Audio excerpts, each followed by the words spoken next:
Michael Winter joins us now. He's the founder of USA Unify Media. Michael, welcome to the program. How are you?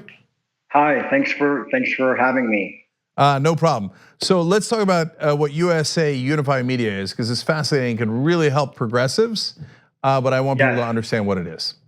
Well, USA Unify Media and Progressive Power is a nonprofit for the public good, a digital and data science organization. So we've been helping candidates and nonprofit organizations use the power of digital and data science for the progressive movement. It's a rather disruptive model where corporations and large digital agencies have the capabilities of reaching millions, and we bring that power to the progressive movement for pennies on the dollar using ad tech and marketing tech and things that will help the movement, especially candidates across all 50. So a group of volunteers and myself are decided to focus on uniting Blue, as well as getting the power of digital into the hands of the progressive movement. So that's what we've been focused on. So I want to understand the structure here. I know you've helped a lot of Just Democrats, for example, Rick Trevino, James Thompson, Rosa Calderon, Randy Bryce, among others. And so now normally what people in the political space do is they set up businesses. And they say, you contract with me, and then I will, buy ads for you on social media, et cetera. And the campaigns then pay them. Now, you guys are a nonprofit, so help me understand how that works then. Sure.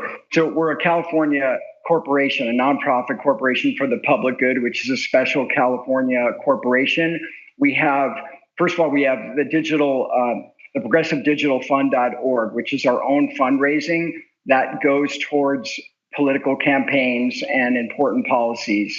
That money goes all to pay for advertising, especially for markets that don't typically receive some of the mass donations that other markets. So we can help candidates in other states, especially red districts and such. And then our agency we do not take a cut from donations. It's a nonprofit group of volunteers. Our structures and our rate cards for more advanced, like influence marketing or larger campaigns, is a fraction of the cost of what you'll see on the typical agency model.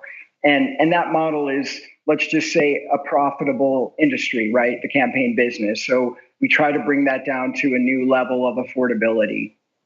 And so you guys still have to buy the digital ads, and so the campaigns have to pay for that, but you're making it a lot more efficient and nonprofit.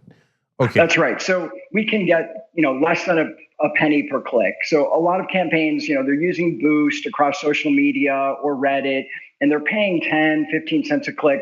Our campaigns and our ad tech, and this is what we do for a living, our rules engines and such will make sure that we create the most optimized campaign, and those campaigns will turn off. We don't want to spend money that isn't getting the best cost per click or CPM. And then the Progressive Digital Fund will help those campaigns that need it.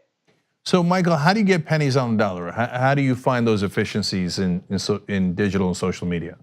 Well, the digital revolution is created, as you know, AI and machine learning technology. So it's a very data-driven area. When Facebook or Twitter, their social learning engines are using specific influences and demographics, likes. These types of things are easily programmable inside of ad tech, modern ad tech. So we can go out and look at a candidate's demographics in their region and optimize that audience quickly, and then keep resubmitting for the ideal cost per click. It's actually a binary equation at this point, and we just help accelerate that equation. And so I don't know if you had a chance to study the 2016 campaign and what Trump did in digital media versus Hillary Clinton. But do you have an opinion on that? Was Trump's team, were they as good and efficient as now currently hyped up? And was Hillary Clinton's team as clueless as people now say it was? Well, our focus has been on uniting Blue. So we feel that although there is, and we do research and we run profile research on the alt-right, as well as what is a large digital spend, so that certain ads for the Trump campaign came out staged by Pennsylvania ad firms with 1 million likes, 1 million views. These are the types of things that influence marketing does, perception management, so that campaign had spent what we've seen and what some of the other statistical studies have shown is 10 to 1 outspend.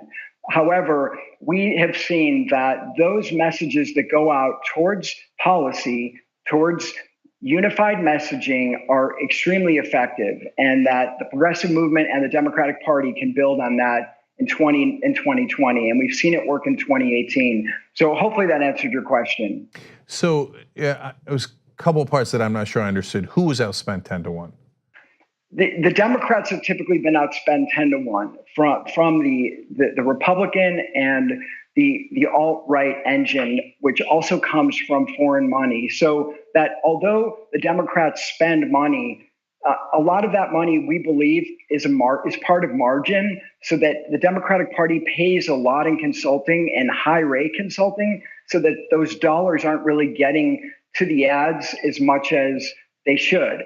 The Republican Party and some of the think tanks that are out there have stated a 5 to 10 to 1 ratio of outspending, especially on social media, using influence marketing. So we believe that the Trump campaign spent a lot more, and that money was foreign influenced.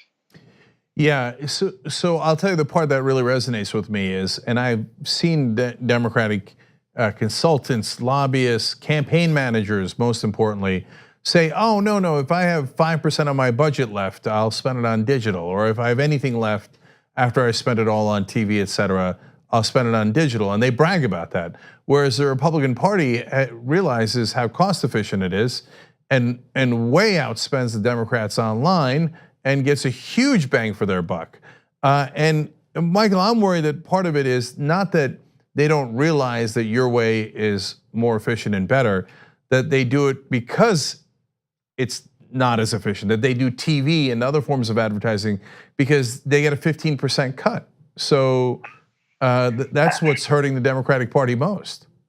I absolutely agree. Where a lot of the corporate Democrats, if you will, are spending on the traditional medias that are so much more expensive, and then they're paying a 45% gross margin to consulting firms to deliver and design those campaigns, whereas the average millennial is on their phone 6 hours a day, and those of us in the older demographics are still hitting 4 to 5 hours a day. So, that money should go towards digital. It's digital canvassing, digital fundraising, digital messaging. This is much more important and much smarter advertising that's ever been possible.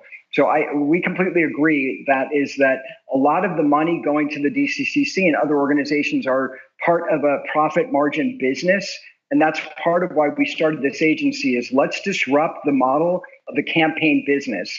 And Progressive Power, which runs as a journalism and media channels, is basically proliferating policy in those candidate videos at a fraction of the cost. So we need to use the power of digital and data science to help the progressive movement so we can equalize and equal the game and compete against big money. So I know you've got volunteers there, but you got to have staff, right? Because this is a funny thing, but I'm trying to look out for you. You guys do have to get paid to do this. Maybe you don't need to be paid the exorbitant fees that the consultants charge, et cetera, but it takes some money to run this thing, isn't it? Yes, I mean, we definitely are. We started in 2017. It's been 100% volunteers. We are not making any margin, or we do not have a sustainable model yet. However, we are showing capabilities of at least sustaining an operation where we can help candidates and eventually at least be self-sufficient. But you have to start somewhere. I mean, we started in December 2017 from a Unity perspective, and although we have not, we are definitely funded, self-funded, and all volunteers, and those volunteers make it happen. We're going to continue to try to grow the model so that we can at least show a sustainable model. For example, a 45% margin, gross margin for most digital agencies is at the minimum. Our agency can do it for 10 to 15%, and everyone is at least making a living. 45% gross margin isn't necessary for any digital model for politics and policy. All right, that's our opinion. Right, Michael. Super last thing here. So you take any and all Democrats? We mostly focus on Justice Democrats. We in the general, we will help incumbents as needed, but primarily we're really focused on Justice Democrats and those with a progressive message. All right. Well, I'd love to hear that. All right. Michael Winner is the founder of USA Unify Media. So here are the websites real quick: usaunify.com and progressivedigitalfund.org. Michael, thank you so much for joining us. Thanks so much. Thanks for everything you're doing.